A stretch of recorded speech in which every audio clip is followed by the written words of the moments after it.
Hey everyone, welcome to another episode of the Midwest Mindset with your host, Paul Tyson. And Jay Petoniak. Hey Jay, how's it going, man? Good. How are you? Good. Hey, I'm excited for today's topic. Today's topic is imposter syndrome.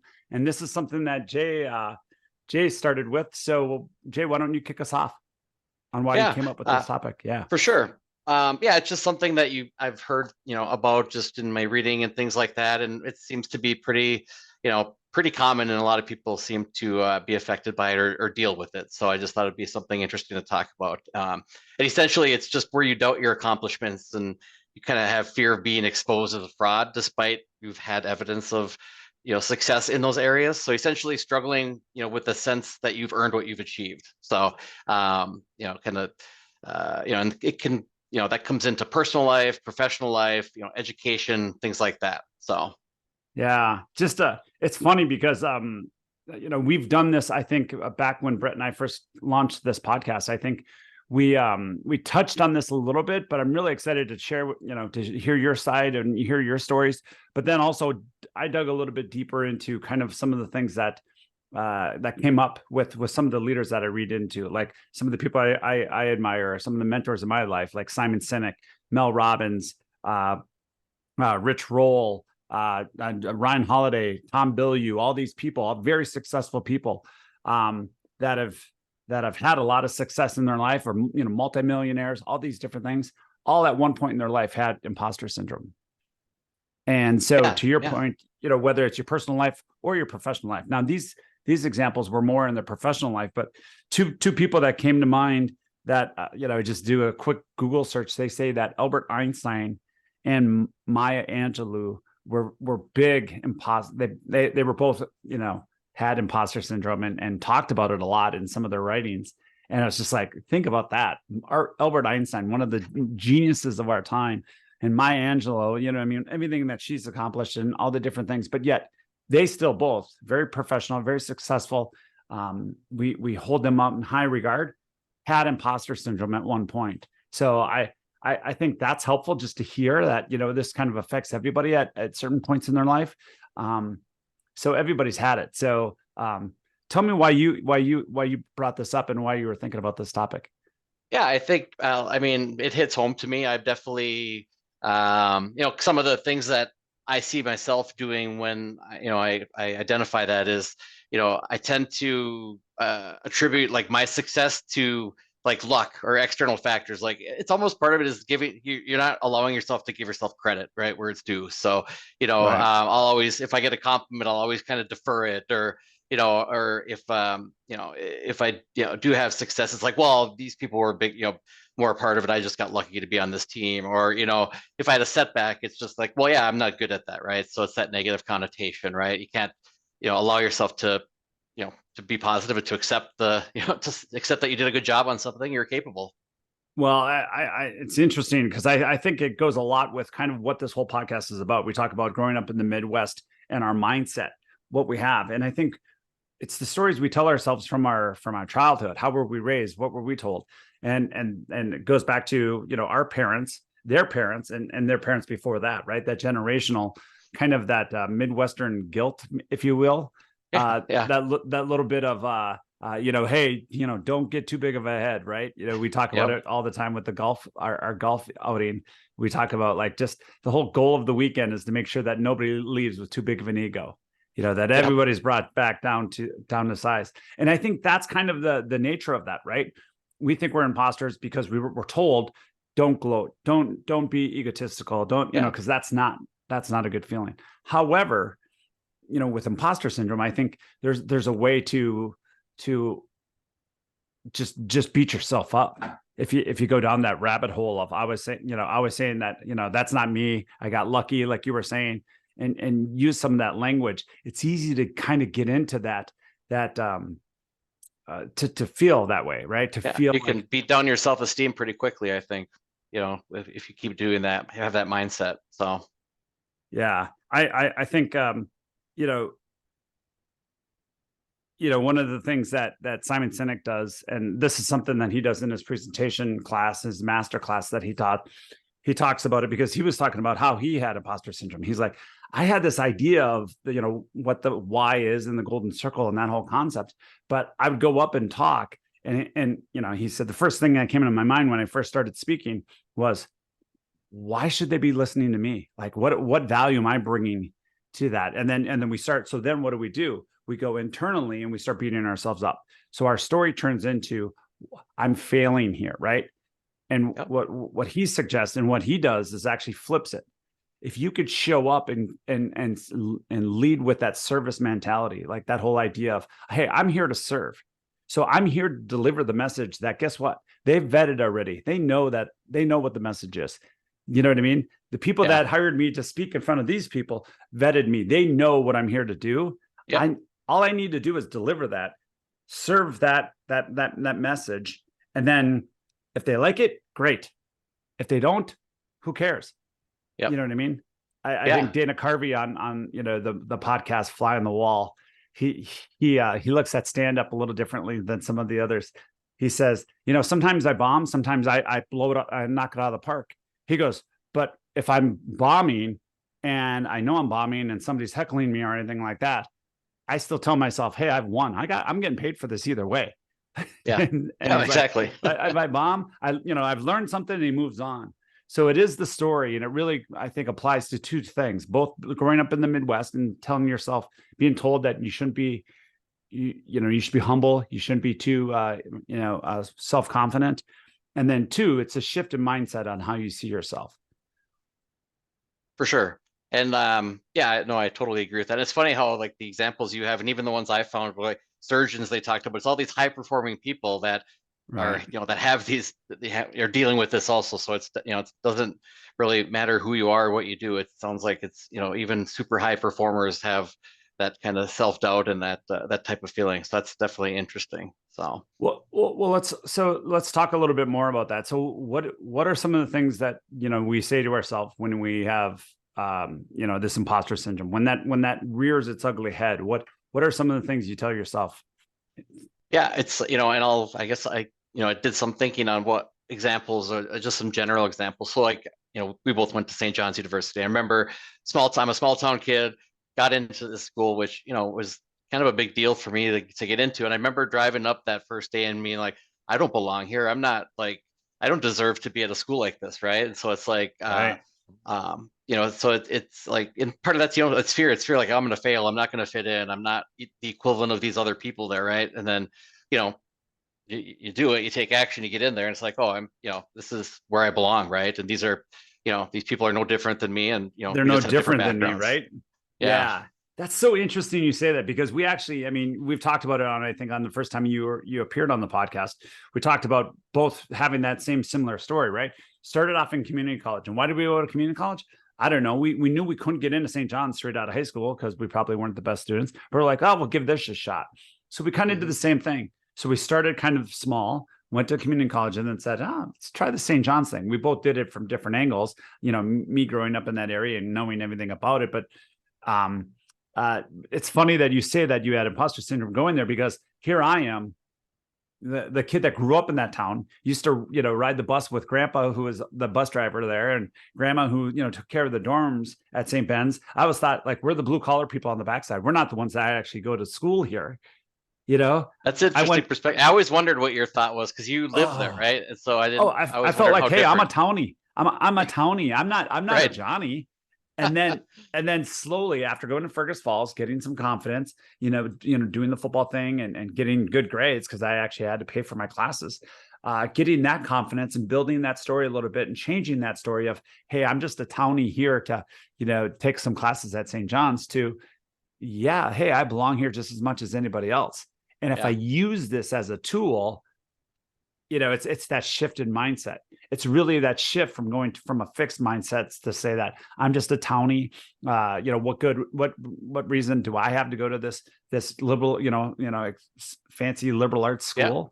Yeah. You know what I mean? I'm sitting, down the street as, my Uncle Dave, who's the fire chief. I have, Uncle Tom, who lives down the road, all these different things that literally, I was telling myself, just changing that mindset to say, building up some confidence, going to community college a couple years away. So like, hey, I'm getting good grades. Let's see if I transfer in. Yeah. And then taking it from there. So tell me more about your experience. So that transition, how did you transition out of that, like where you felt like you truly belonged there?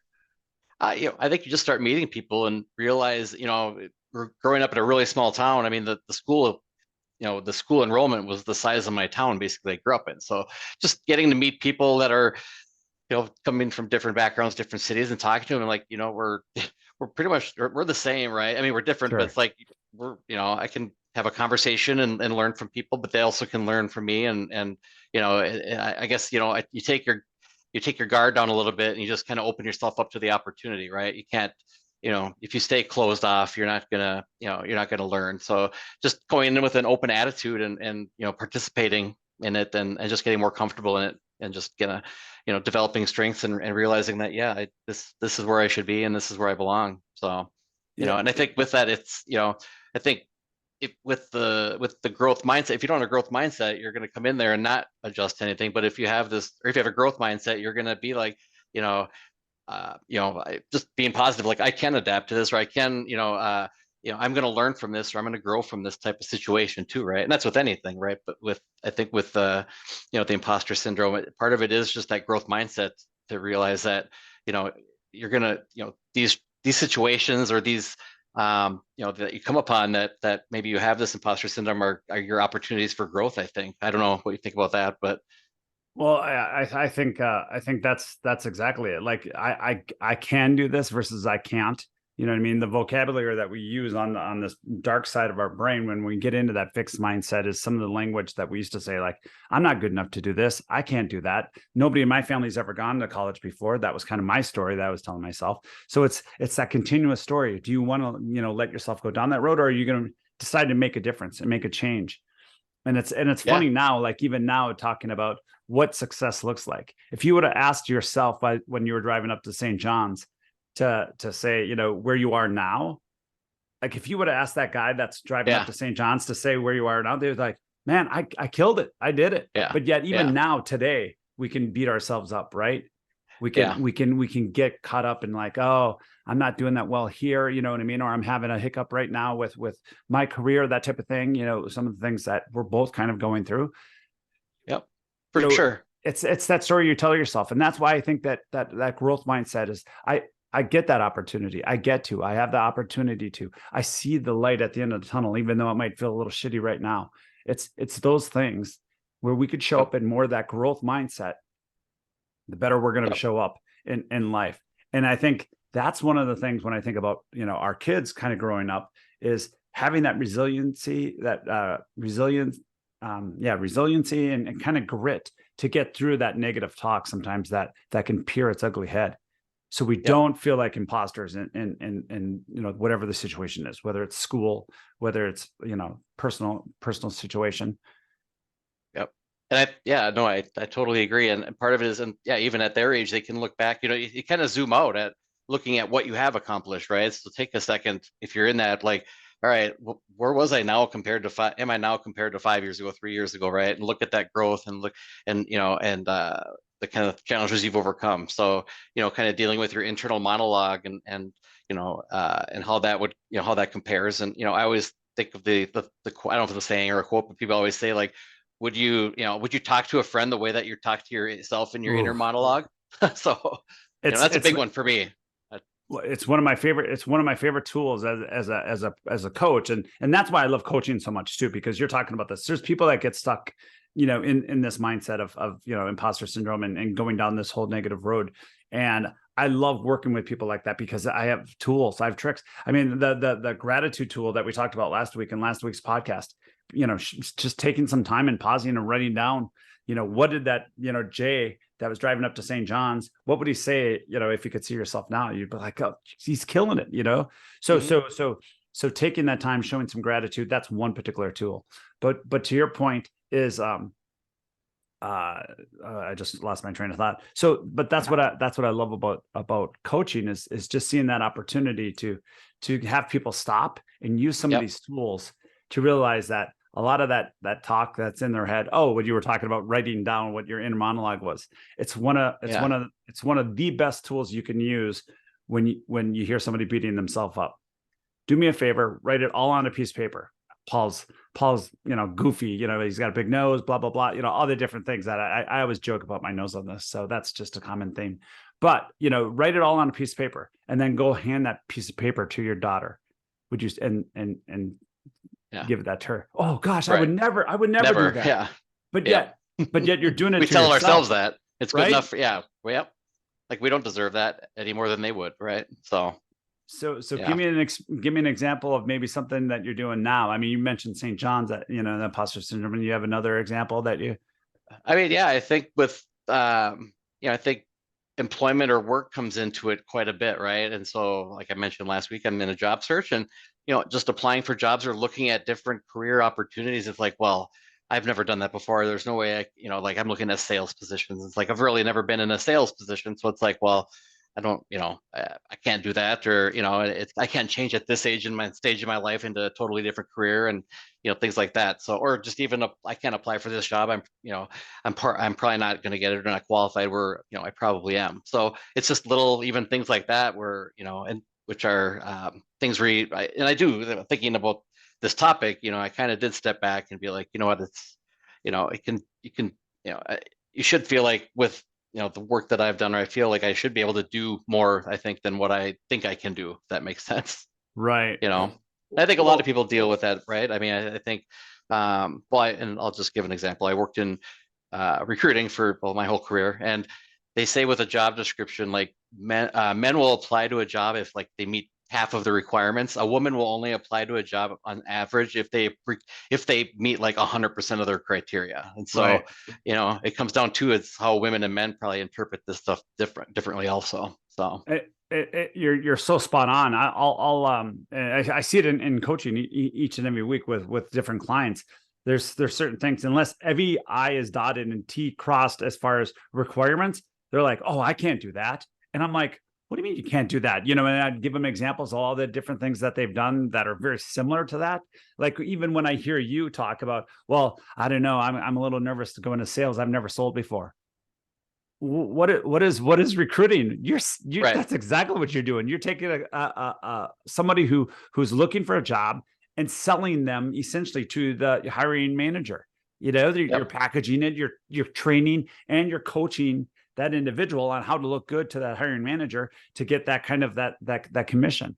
I mean, it's so funny because I love it when people are like, I can't do that. I'm not a salesman. I'm like, you sell every day. Yeah. I had to sell Jessica, in order for her to marry me. That was a hell of a sales job. That's one of my most proud sales. That's probably your best one. Yeah. That's probably my best one for sure. If we're going to put them on a list. Yeah. And then that one deal a couple of weeks ago. No, I'm just kidding. Yeah, for sure. So I think of with all the stuff you do though, like you put yourself out there to being on boards and like, the council and things like that, like how you approach, you've never done that before, right? I always wonder how you kind of work through that stuff. Well, I appreciate that, but what's so interesting is it's like that Simon Sinek. It's like being okay, like, hey, I'm or Dana Carney be like, hey, they've already paid me, I'm good to go. My whole thing is I lead with positive intent. I'm okay with failing, and guess what? That's one of the biggest things with imposter syndrome, and also probably why some of the you were talking about how women don't interview or apply for positions because they don't see everything fit. It's that fear of failure. And I guess I'm getting better because I know I show up better when I fail, because I truly learn. We talk about, the obstacle that is in the way becomes the way. The things that, set me back are the things that catapult me forward. And so I know for me personally, one of the things that I'm a driven person, that if I'm not pushing myself to try different things, I'm not failing. I'm not like stagnant or I feel stagnant, or I'm not challenging myself. And not that I have to do everything. I mean, like I said, these are small potatoes, right? Some of the things, but I love that idea of always trying to be curious, right? Like not to sit back and have an opinion. Like one of the things I think about, and this is an interesting moment too, is it was something really simple. The particular edition that we live in, that where we live. One year they had Christmas lights all along all the trees, and it was just beautiful. It was awesome. And then the next year, for some reason, they didn't have them up. And I'm like, hey, what happened to the lights? And somebody's like, I don't know. We have a new board. Some people didn't follow up. It didn't happen this year. And I'm like, crap. And so I got involved. I'm like, hang on. And they're like, oh, there's only one position open on the board. What's that? President. I'm like, oh, great. But I actually kind of pulled the Band-Aid off and took the position because I wanted Christmas lights, right? Yeah. That was my only, right? Like like my campaign was Christmas lights or bust, right? Right. So I took the position, and it was one of those things that slowly built my confidence to say, hey, I can do this. Yeah, am I working with a board that's probably much older than me? Sure. But, showing up, being curious, being okay to fail, make mistakes. It was a great experience for me. And that really kind of catapulted, into, the booster presidency and some of the things that I've taken over there. And then now into city council and some of these other opportunities. Yep. Can you give me an example of something that you've done? I mean, I know you've taken on certain risks and certain challenges in your life. Yeah, for sure. It's so funny. Like, I was just going to say, we don't compare notes before, but like literally my next bullet points were, don't be afraid of failure, instead learn from it, practice, and be curious, right? That was literally like my next statements I was going to talk about. So, and we don't even compare notes. So pretty good. No. Yeah. As far as, other things for myself, I mean, I think of my, and these are very elementary, but like my first job, right? Like the first professional job, college as a bartender and a dishwasher and whatever. And, you walk into that job right after you graduate college in an office and you're like, whoa, here, it's kind of that, can I do this? Like, these are all professional people, and it's kind of similar to college, right? It's a big, it's a step. And so, that's kind of one of those things where, same kind of attitude, I guess, as the college one you kind of have to go in with. And so, I think they mirror themselves a little bit the same. I think as recently, with stuff, I'd say that, I'd say the job search is kind of a big, awake moment, or kind of one of those aha moments where you do evaluates and you can get down a rabbit hole of the imposter syndrome, and not and that translates into when you're talking to people or interviewing with people. If you don't believe in yourself when you're doing that, when you're in there, it's going to translate into your how you talk in an interview, how you portray yourself to how you show up to people, how you show up for stuff like that. So and that's why I think now with and doing this research and looking at some of the, the ways to overcome it and kind of, deal with it has been helpful, right? You gotta step back and look at the positives. So I've been doing that just even through writing my resume. It's like, oh, you kind of have to think about all your accomplishments and it's a good time to like, yeah, I did do that. That's pretty cool, right? And instead of brushing over it and that, you kind of got to brag yourself up in your resume. So it kind of can help with your with your attitude a little bit towards your accomplishments.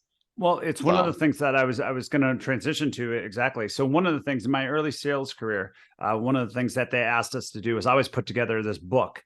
And what was it called? It was called a brag book, right? Yeah. And it was that whole idea of like all your accomplishments, just, you get, hey, Paul, that was a great, you hit number 1 this month for their sales, whatever, print it off, put it in your book. And you had this brag book, and you slowly build that over time. And it's interesting because where you are right now in your career, I think it's a perfect opportunity to kind of go back and journal on that, right? I would challenge you to say, let's journal on, your top 10, J brag book items. Yeah. So not only is that something that's a tool that you could use in your interview process, like, hey, by the way, when I did this, I overcame this, and this is how I worked with a team collaboration. You could share it as an example, but it also gives you that kind of that dopamine hit to say, hey, I did do some really cool things, and I think we should celebrate that. So almost have your own brag book with your top 10, available. It's a good idea.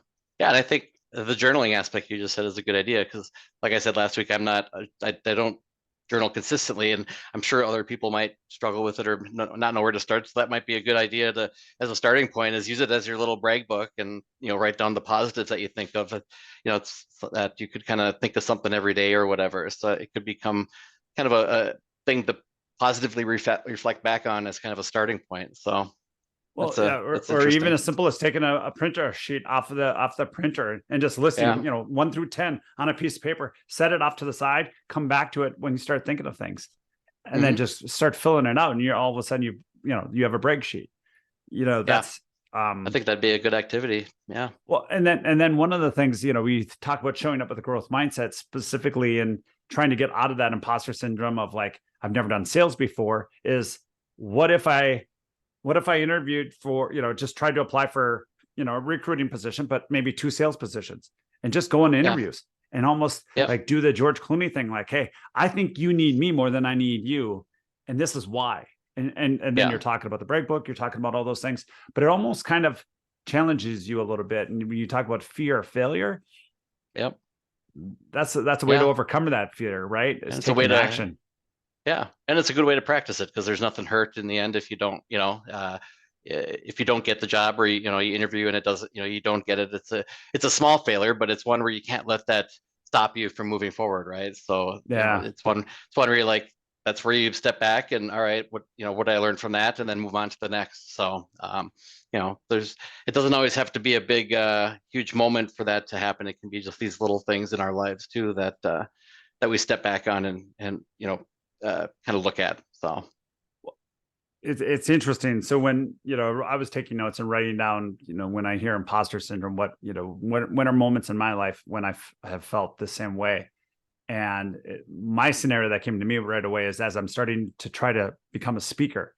I was asked to speak at a middle school function, Hope for Tomorrow, this past year. And I'm like, first of all, what is it? And they're like, oh, a bunch of middle school kids and that are, people see potential in them, and they just want, and they have the topic. Here's the topic. Put something together around mindset, a positive mindset around this. And I'm like, well, all right, I know mindset. My word this year is to serve. So this is an opportunity to serve. And they're middle schoolers, right? What are they going to think? Right. Who do I care? I don't know any of these middle schoolers. So it's great. I get ready and all this stuff. And then I show up the day of. And what they didn't tell me is that with every middle school kid, there's one adult mentor with them. Oh, so there's 45 kids. That means there's 45 adults in the room too. Men and women, I'm like, oh, great. A lot of Grandma Tysons out there, right? Just judging. And some of them I knew from the community. And so it was one of those things where I started going down that rabbit hole, right? Like, all right, now I'm going to do this speech. I have some people that I know in the crowd that are executives at companies. One's a CEO. 2 of them are leaders within the community in the school system. I'm like, who am I to talk on this? And it's changing. So, I mean, the anxiety, the fear that I had, public speaking, which is not an easy thing to do, in this forum. And what I was able to do is actually use the material that I was going to speak on to really change, to get from that sympathetic, like that fight or flight, like I'm out of here. I didn't say, I'm not getting, this is pro bono. I'm not getting paid anything. Right. Yeah. But changing that whole idea, I was like, I'm here to serve. I have a message to say. If they don't like it and they think, boy, Paul really was kind of off his rocker, oh well. Yeah. And so kind of going in with that mindset of just saying, I'm here to serve. I was able to do it. I showed up more confident in doing it, but that was a whole ladder of emotions. Yeah. Up and down. Used all your tools to kind of get through it and get to it. And then how did you feel at the end of it, though? I'm sure it was great. Well, and so that's the whole point, right? I showed up better. It went great. I thought it went great. Everybody told me that it went great, and they talked about bringing me back next year. That's so validation. Yeah, it's validation, but it's also kind of a way for me to kind of sit there and say, you know what, all of that emotion that I had is kind of wasted. So the more that I can use these tools to switch from that fixed mindset on I don't belong here, or that imposter syndrome of who am I to speak in front of this group of successful mentors out in the crowd. Well, I had a message to say. I said the message. I did it with confidence, and I helped serve this group of kids, and it really went well. That's great. And that's a good example. Story. Yeah. It's not always that way, obviously, right? But that's one of the things that came to mind when we were talking about this particular topic. Yeah, for sure. Yeah, I think I think that's a great one. I think, and we're both sports coaches too, and I think there's a lot of for youth. And, even though it's youth, you still don't want to fail them, right? And you still want to be, do a good job for them. But even at that level, that I got, the first couple, first year or two coaching, I had the little imposter syndrome where, what do I know? I mean, I played this sport for 10 years, but I've never coached kids. What do I know, about, are they going to listen to me? All that kind of stuff. It's just, you put yourself in all these, doubts. And I think, all these doubts in your mind. And then part of it is, I think, just you take action, you do it, right? You got to put yourself out there. And, and sometimes the practice isn't going to go well, and you'll kind of think back and learn, or maybe you didn't want to say this and wanted to say that, but it's not like you're, rooting their lives, or it's not like you're, it's more yourself that remembers that kind of stuff than anybody else. So, well, that, but then, with your specific example, I think of too is, yeah, you have a good idea of sports, right? But it's also, you're a leader. You talk about leadership opportunities and responsibilities as a father, as a coach, that type of thing. But then also, I also remember how, like, I don't want to like diligent you were at getting the information, getting, the baseball book, getting a lot of that stuff, like almost doing the research to make sure that if somebody does want to challenge me, I might make mistakes, but at least I know what I'm talking about. Like, I know what I'm doing. I'm good enough to, in fact, that's when I started pulling back. And I know you probably started pulling back when all of a sudden they're like, I think the kids know more about the sport than I do. Right. Time for expert to take over. Yeah. Which is fine. Also knowing your not necessarily limitations, but your threshold of where you want to go with it, Yeah. Well, I think that's an interesting point. Like, maybe in general for the imposter syndrome, preparation can be a good counteraction to it, right? If you do the research, you do the work, and you come in feeling prepared, like your speech, you said, that can take away some of that, just going through that learning process too. So totally. So, and that's where we show up better, right? It's preparing ourselves to make sure that it's easy to show up to say that I get to do this, and I want to look at the opportunities if you've done the work. Now, that's when I failed in with my imposter syndrome, and it's come true to fruition when I wasn't prepared. And when I didn't do the work. Mm-hmm. And so that's one thing I really hold my head high on, is that I feel like if it's all about doing the work, that I can do. I might not be the best at it. I might not be a Simon Sinek presenter, but guess what? I know I'm going to do the work for the message to resonate with me, that hopefully resonates with other people. Some of the videos I do, right? I throw myself out there on social media, Facebook and everything like that, pontificating about, waking up early, doing cold plunges, all these different things. And when I first started it, I was like, what the hell am I doing? I'm putting myself out there. But I once again, just, started reflecting a little bit, and just, I would say, well, what's my intent behind this? Yeah. If somebody says, God, Paul just keeps, blabbering on about this, it gets annoying. Great. Don't listen to him. Don't watch the videos. But if one person gets something out of it that can hopefully change the way they show up the next day, awesome. That's the goal. That's the purpose behind doing it. I have a thought. I have something I'm experiencing, something I'm going through. I want to throw it out there and see if I can't help and serve somebody else. Because truly, my why is to inspire others to be more self-confident in themselves, whether that's mentally or physically, whether that's coaching them one-on-one or training them. I want to serve others. That's something that is always going to be something I'm going to be striving for and working at. So, and I think living by those principles, it makes it easier to deflect people that are negative about it, right? It's like you said, it's like, that's fine. I don't care if it's one person that, is loving this post or whatever, right? So totally, you live pretty strong by those principles and believe in them, then, it makes it easier to not worry about the others. Yeah, totally. Well, I have three examples of ways to get over imposter syndrome, and that can maybe kind of follow this up, unless you got more that you want to get to. So, top three really things to get over imposter syndrome. I know we used a lot of tools, a lot of examples throughout this podcast, but if we're going to track this, you're going to journal on this. The number one is that everybody goes through it, right? We referenced Mayo Angelou, Albert Einstein. These, very formidable characters in our lives. Yeah. So everybody's gone through it. So just tell yourself, you know what? Everybody's been here one way or another, whether they were successful early or later on in life. So everybody's gone through it. That's number one. Number two, spotlight effect, they call it. So that whole idea of like, everybody's looking at me, everybody, I'm the imposter. Guess what? Most of the time they're really thinking about themselves. Yeah. They're not worried about you. That's you internalizing that. Yeah. So try to get off that spotlight effect. Like everybody's talking to you. They're more worried about themselves, how they're looking, how they're dressed right now. People are more self-centered that way. So that's another way to get over this. That's number 2. And then number 3 is just transitioning from that fixed mindset that I need to, I have to, I got to, I'm not good enough for this. That type of language to I get to. This is an opportunity for me to learn. This is an opportunity for me to fail. This is an opportunity for me to grow. Changing that mindset really can make a difference in getting out of imposter syndrome. I think those are great. Yeah, those are awesome. Yeah. Awesome, bud. Well, hey, thanks a lot. I appreciate it. This was a great topic. I love going into this, and reminded me of a few stories from way back when. So it's all good. Awesome. Sounds good. All right, bud. Hey, have a great week, and we'll talk to you guys next week.